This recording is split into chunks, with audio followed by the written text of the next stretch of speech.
Welcome back, ladies and gents. Today we will be playing a fan game of Fnaf on Fortnite. So like, comment, and sub for more. Now let's go.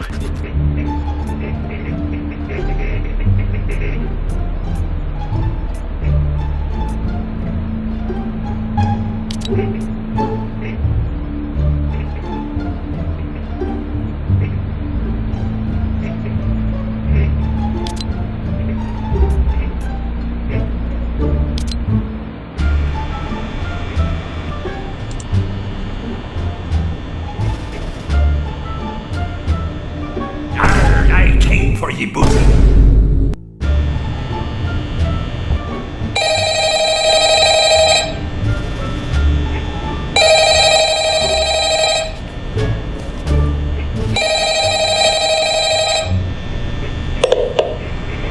Hello? Hello? I'm just kidding. Glad you could make it. I'm here to guide you on our security protocols here at Freddy's. All you gotta do is sit and watch. That's it. Pretty easy, right?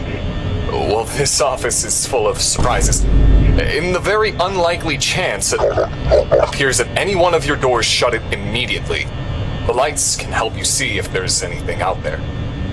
Another thing is our bohog, but if he gets too close, put on that good old mask and he'll be out of your office. There is this one that's hidden away and has been inactive for years, but on the off chance it wanders, light seems to disturb it enough to go back into hiding. I think that covers everything. I want to thank you so much for taking this opportunity. I'm sure that...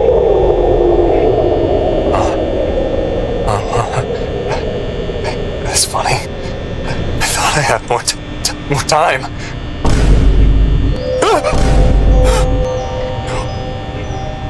Oh shit!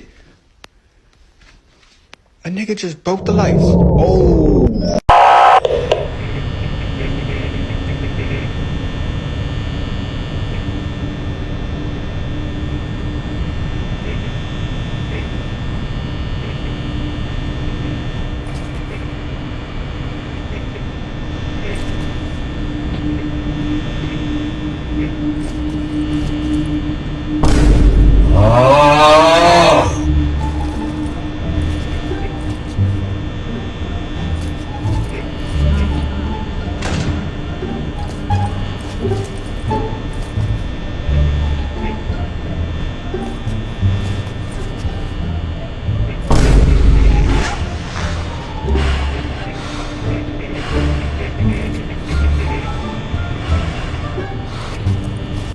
Big boobs.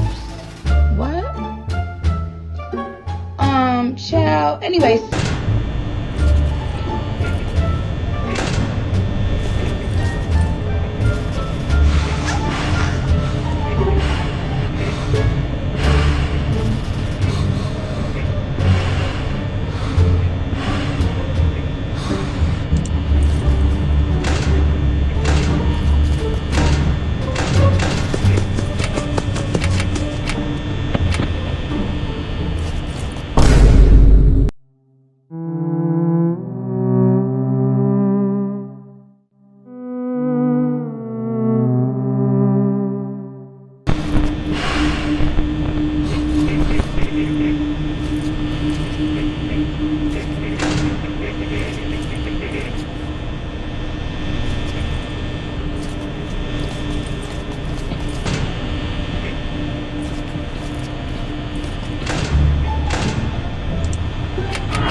Let it out. Do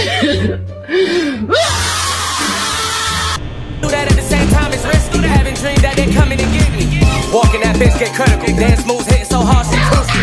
Walking that bitch get critical. Dance moves hitting so hard she crucial.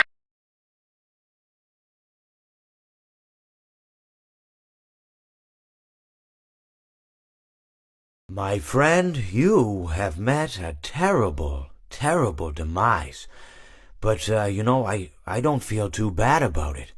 After all, if it weren't from me, it would have just been from someone else, I guess what I'm trying to say is life goes on. Well, for everyone else, life goes on, not for you. You're dead. But that's neither here nor there. It reminds me of one summer day in the park. I was having just a delightful picnic with my good friend Orville. And I said to him, Orville, I have a story. And he said to me, what's the significance of the story? And I said to him, Orville, not every story has to have significance, Sometimes, sometimes a story is just a story. If you try to read into every little thing and find meaning in everything anyone says, you'll just drive yourself crazy. I had a friend do it once. Wasn't pretty. We talked about it for years. And not only that, but you'll likely end up believing something you shouldn't believe and thinking something you shouldn't think, or assuming something you shouldn't assume, Sometimes, I said, a story is just a story. So just be quiet for 1 second of your life and eat your sandwich, okay?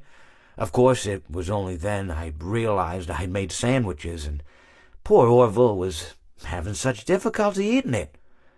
Elephants have those clumsy hands, Actually, I suppose that's the problem. They don't have hands at all, do they? They're all feet. I couldn't imagine someone asking me to eat a sandwich with my feet. Now, if I recall correctly, there was a bakery nearby. I said to him, Orville, let me go get you some rye bread. Now, I'm unsure if elephants enjoy rye bread, but I assure you that Orville does. Now, this was on a Tuesday, which was good because rye bread was always fresh on Tuesday. They made sourdough bread on Monday and threw it out Wednesday, or rather they sold it at a discount for people wanting to feed the ducks, and then probably at the end of the day, finally they threw it all out. I don't recall. I do remember a man who would bring his son to the bakery every Wednesday and then go feed the ducks. He would buy all of the sourdough bread. Of course, you're not supposed to feed the ducks sourdough bread at all. It swells up in their stomach and then they all die. At least that's what I've heard. I never saw any ducks die myself, but I did notice a substantial decrease in the duck population over the course of a few years. I just never thought to stop the man and tell him that he was killing the ducks by feeding them sourdough bread. And if you want my opinion on the matter, and I told Orville this as well, if you want to feed ducks, or birds, or any kind for that matter, it's best to buy seed. I mean, when you think about it, breads of any sort don't occur in nature. They don't grow on trees or spring up from the bushes. I don't think birds know what to do with bread. What was I saying? Oh, yes. So I bought Orville some rye bread. What a fine day it was. It seems that you have met your end. What a pity. I don't feel too bad about it, though. After all, if it weren't me, it would have just been one of the others, I guess. I'm honestly just glad to be out of those air ducts. It's not easy for a hippopotamus to fit up there, and not easy to get down either, and not as young as I used to be, as you can see. I used to be able to do all the sorts of things. You're young, you're vibrant, you have that sort of pep in your step. It reminds me of a conversation I was having with one of my good friends, Orville. We were having a nice picnic one day. I believe it was summer. No, perhaps it was... Was it the fall? Yes. It was the fall because the leaves had turned already. But I said to Orville, I says, Orville, I have a story to tell you. And Orville looked at me, kind of odd and said, what's it about? I said to him, not every story has to be about something, Orville. Sometimes a person just wants to talk. Why does everything have to be a story?" I said to him. He just looked at me and he said, "Well, you said you had a story," and he was quite right. I did, in fact. I told him I had a story. I suppose if a person just wants to talk, then it's best to not announce that you're telling a story. Telling a story does come with its own pressures and expectations, I suppose. After all, if you're just talking to a friend, then there's no more expectations than if you were talking into the wind.